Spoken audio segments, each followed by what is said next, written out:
नमस्कार दोस्तों, मैं राघवेंद्र सोलंकी एक बार फिर तक्षशिला बुंदेलखंड में आपका स्वागत करता हूं। आज आपको बताए जाएंगे जो आपके नारे के बारे में है। इससे ज़्यादा क्वेश्चन पूछे जाते हैं। भारतीय स्वतंत्रता आंदोलन के प्रमुख वक्तव्य एवं नारे। ठीक है, कौन से व्यक्ति ने आपके कौन से वक्तव्य कहे, या उनको नारे का नाम भी दिया जाता है, या कभी कभी का वक्तव्य भी कहा जाता है कि कौन सा वक्तव्य दिया है। यहाँ से आपके 1-2 नंबर के जरूर पूछे जाते हैं।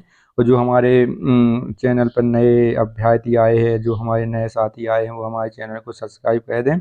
और जो उनके फ्रेंड हैं या रिश्तेदार हैं, तो उनको जो तैयारी कर रहे हैं उनको भी शेयर कर दें। ठीक है, तो आगे चलते हैं। इसमें आपके ये हैं आपके नारे या वचन। ठीक है, या कह सकते हैं किसने नारे दिए, किसने वचन दिए, और ये आपके नाम है। ठीक है, किसने नारे दिए, इसमें आपके नाम है महात्मा गांधी, भगत सिंह, सुभाष चंद्र बोस, ये नाम है और इनके नारे या वचन है। ठीक है, जैसे कि आपका पहला है इनकलाब जिंदाबाद। ठीक है, ये भगत सिंह ने कहा है। ये इनकलाब जिंदाबाद, इनकलाब जिंदाबाद किसने कहा? भगत सिंह ने। इसके बाद दिल्ली चलो, ये कई बार पूछा गया है। दिल्ली चलो सुभाष चंद्र बोस जी ने कहा है दिल्ली चलो। जब इनकी सेना, इनकी वो आज़ाद हिंद फौज थी जो आपके असम या त्रिपुरा के क्षेत्र में आई थी, तो उनने सीधा कहा था कि यहाँ से आप दिल्ली चलेंगे। दिल्ली यहाँ पर पड़ता है अपने, तो दिल्ली चलो। दिल्ली पे जो अंग्रेजी सत्ता थी उसको हटाकर अपने भारत देश का तिरंगा या ध्वज लहराएंगे। ठीक है, इसके बाद आता है आपका करो या मरो। ठीक है, इसमें आता है कौन सा? करो या मरो। ये महात्मा गांधी जी ने कहा था। ये कहा था 1942 में, जब भारत छोड़ो आंदोलन शुरू हुआ था, तो उन्होंने कहा था करो या मरो। ठीक है, या तो आप कुछ करो या इसके बाद मरो, मतलब लड़के अंग्रेजों से या तो मर जाओ या कुछ करके दिखाओ। ठीक है, या उनको भगाने का अब आदेश आ चुका था गांधी जी की तरफ से। इसके बाद आता है जय हिंद। जय हिंद में क्या है? इसमें जय हिंद किसने कहा है? सुभाष चंद्र बोस ने। ठीक है, जय हिंद, हिंदुस्तान हमारा। जय हिंद किसने कहा है? हिंदुस्तान के नाम से जाना जाता है, इसलिए जय हिंद। सुभाष चंद्र बोस की जो आज़ाद हिंद फौज थी, उसने सबसे पहले यह वाक्य घोषित किया था। सुभाष चंद्र बोस उसके लीडर थे। इसके बाद पूर्ण स्वराज, ये कई बार पूछा गया है। जवाहरलाल नेहरू। ठीक है, ये आपका पूर्ण स्वराज, पूर्ण स्वराज किसने कहा था? जवाहरलाल नेहरू ने। ये आपका 1929 में लाहौर अधिवेशन हुआ था, उसमें इन्होंने पूर्ण स्वराज की मांग की थी। ठीक है, ये आपका लाहौर अधिवेशन हुआ था 1929 में। इसमें ये आपका झेलम नदी के किनारे हुआ था। झेलम नदी के किनारे इसमें कहा गया था पूर्ण स्वराज। ठीक है, इसमें जवाहरलाल नेहरू जी ने ये कहा था। इसके बाद हिंदी, हिंदू, हिंदुस्तान, ये भारत हिंदू हरिश्चंद्र, ये आपके कवि हैं, लेखक हैं। ठीक है, ये आपके हिंदी के प्रमुख साहित्यकार, कवि, लेखक। इनकी कई पत्रिका हैं, कवि वचन सुधा है, जैसे आपका भारत भारत हरिश्चंद्र मैगजीन है, तो इनकी कई पत्रिकाएं भी चलाई थी उसके शासनकाल में। ठीक है, आगे चलते हैं। इसके बाद आ जाते हैं इसके जो एक और पीडीएफ इसमें, और जल्दी जल्दी देखते हैं। इसमें इसमें है आपके नारे और वचन। ये आपका उसकी अगला है, ये उसमें 3-4 थे इसमें, और ज़्यादा पीडीएफ में दिए गए हैं। इसके बाद वेदों की ओर लौटो, ये कई बार लौटो, दयानंद सरस्वती। ठीक है, इन्होंने आर्य समाज की स्थापना की थी। कौन सी? आर्य समाज की स्थापना 1975 के आसपास की थी। नहीं, 1875, सॉरी, 1875 के आसपास इन्होंने आपकी वेदों की ओर लौटे कहा था और आर्य समाज की स्थापना की थी। और इसके बाद आपका अगला है आराम हराम है। ये जवाहरलाल नेहरू ने कहा था कि जो आराम हराम है, हे राम, हे राम कई बार पूछा गया है। ये आपका महात्मा गांधी है। भारत छोड़ो 1942 में भारत छोड़ो आंदोलन चलाया गया। भारत छोड़ो आंदोलन कब? 1942 में चला गया था। ये भी भारत छोड़ो आंदोलन महात्मा गांधी जी ने कहा था। 1-2 बार आप इसको देख लेंगे इसमें, या आप कहीं भी जहाँ पर आप इसको लिख रहे हैं, अपने नोट्स बना रहे हैं, वहाँ पर आप लिख लेंगे तो आपको आराम से याद हो जाएगा। यहाँ से आपके जरूर क्वेश्चन पूछे जाते हैं। जय जवान जय किसान। ठीक है, लाल बहादुर शास्त्री।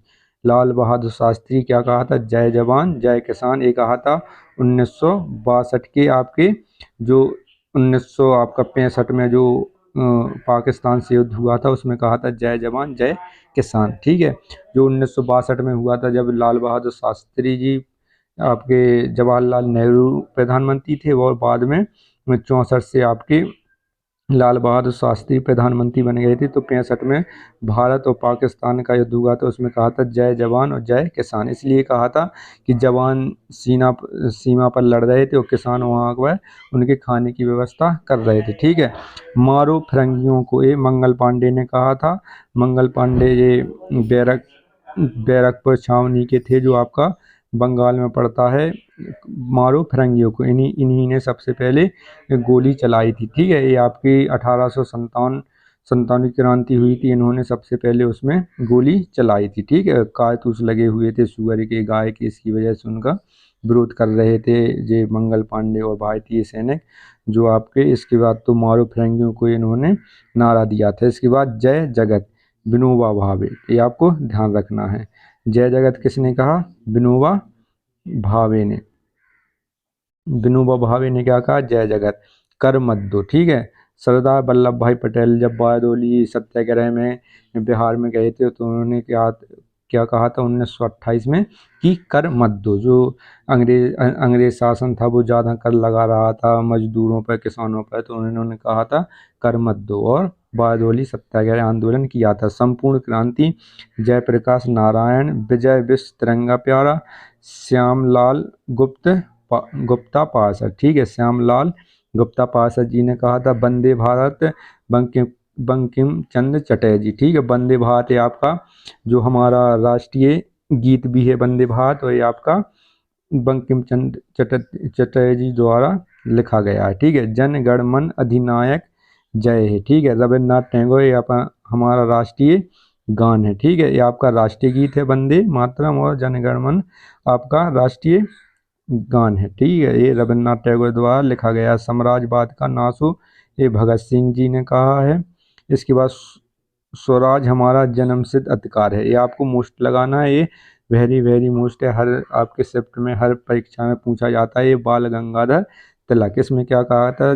स्वराज हमारा जन्म सिद्ध अधिकार है। ठीक है, अंग्रेजों ने इन्हों को उपाधि दी थी कि ये सेफ्टी वॉल की तरह काम करते हैं। इन्होंने ये आतंकवाद को बढ़ावा देते हैं, भड़काऊ भाषण देते हैं, इनको सेफ्टी वॉल कहा जाता है। ठीक है, इनको बाल गंगाधर तिलक जी को। इसके बाद सरफरोशी की तमन्ना अब हमारे दिल में है, राम प्रसाद बिस्मिल जी ने कहा था। जे जब लोग पैरोल पे जाते थे, इनको जेल हो गई थी तो इनको वहाँ पर तारीखों पे जाना पड़ता था, रास्ते में यही गाना गा के, इनके जो साथी थे ये भी थे तो गा के ये गाना चलता था और आगे चले जाते थे। एक और गाते थे रंग दे बसंती वाला गाना, और सरफरोशी की तमन्ना अब हमारे दिल में, ये भी गाते थे। तो इनका ये नारा बन गया था। ठीक है, सारे जहाँ से अच्छा हिंदुस्तान हमारा, ये इकबाल थे, इकबाल भी इन्हीं की टीम में शामिल थे। काकोरी ट्रेन षड्यंत्र जो 1900 आपके 25 में हुआ था, 9 अगस्त 1925। कब हुआ था काकोरी ट्रेन षड्यंत्र? 1925 में 9 अगस्त को। ठीक है, अगस्त को हुआ था, ये आपको ध्यान रखना। राम प्रसाद बिस्मिल, राजेंद्र लाहिड़ी, चंद्रशेखर आज़ाद, कई लोग, इशफाक उल्लाह खां इसमें और कई लोग शामिल थे। ठीक है, इकबाल भी उसमें शामिल थे। तुम मुझे खून दो मैं तुम्हें आज़ादी दूंगा, ये सुभाष चंद्र बोस ने कहा था। क्या कहा था? तुम मुझे खून दो मैं तुम्हें आज़ादी दूंगा। इसमें क्या कहा था? तुम मुझे खून दो मैं तुम्हें आज़ादी दूंगा, सुभाष चंद्र बोस जी ने कहा था। इसके बाद आता साइमन कमीशन, वापस जाओ, लाला लाजपत राय। ठीक है, लाला लाजपत राय जब ये पंजाब में साइमन कमीशन पहुंचा तो साइमन कमीशन के विरोध में लाला लाजपत राय वहां से नेतृत्व कर रहे थे, तो उन्होंने नारा दिया साइमन कमीशन वापस जाओ। इसका विरोध इसलिए हो रहा था साइमन कमीशन का कि इसमें सब लोग अंग्रेज थे, 7 लोग थे इसमें, 7 ही कमीशन के लोग अंग्रेज थे। इसमें कोई भी व्यक्ति इसमें भारतीय नहीं था। इसलिए भारत की अर्थव्यवस्था, भारत की नीति को जानने के लिए विदेशी लोग कैसे सही निर्णय ले सकते कुछ, तो इसमें भारतीयों को शामिल करना पड़ेगा। इसकी वजह से इसका विरोध हो रहा था साइमन कमीशन का। ठीक है, who live in if India dies, ये जवाहरलाल नेहरू ने कहा है। मेरे सर पर लाठी का एक एक प्रहार अंग्रेजी शासन के ताबूत की कील साबित होगा, ये लाला लाजपत राय ने कहा था। ये भी कई बार पूछा गया था जब भी पंजाब में विरोध कर रहे थे लाला लाजपत राय साइमन कमीशन का, तो सैंडर्स ने इन पर लाठी चलाने का आदेश दे दिया था, जिससे इनकी 3-4 दिन बाद इनकी हत्या हो गई थी, या ये मृत्यु हो गए थे, और या अपनी भाषा में कहें तो ये निपट चुके थे। ठीक है, तो इसके किसके विरोध में, तो इनके जो कुटने के बाद इन्होंने कहा था कि मेरे सिर पर लाठी का एक एक प्रहार अंग्रेजी शासन के लिए ताबूत की एक एक कील होगी, और कहने के बाद ये 2-3 दिनों बाद इनकी मृत्यु हो गई थी। इसके बाद जो आपका मुसलमान मूर्ख थे, जो उन्हें सुरक्षा की मांग की थी, और हिंदू उनसे भी मूर्ख थे, जो उन्हें उस मांग को ठुकरा दिया। ठीक है, ये अबुल कलाम आज़ाद ने कहा था। APJ अब्दुल कलाम नहीं है, अबुल कलाम आज़ाद हैं, वो जो स्वतंत्रता सेनानियों में उसमें भाग लिया था उन्होंने। तो ये आपके मुख्य प्रमुख वक्तव्य हो गए आपके, लगभग 20 से लेकर 25 इसमें है। यहीं से आपके ज़्यादातर क्वेश्चन फंस जाते हैं। ज़्यादातर क्या इसमें से आपके हर शिफ्ट में, या हर आपके शिफ्ट में, या हर पेपर में से इससे बाहर कुछ नहीं जाता। ये मोस्ट हैं जहाँ से पूछे जाते हैं, जैसे आपका कर मत दो, या मारो फिरंगियों को, या जय हिंद ये किसने कहा, हे राम किसने कहा, भारत छोड़ो किसने कहा, या स्वराज जन्म सिद्ध अधिकार है, ये सब आपके ज़्यादातर बार बार रिपीट होते हैं। और इसकी पिछली भी क्लासों की PDF इसमें डलवा देंगे, वे भी आप देख लेना। हमारे चैनल को लाइक करें, शेयर करें, सब्सक्राइब करें। जय हिंद दोस्तों।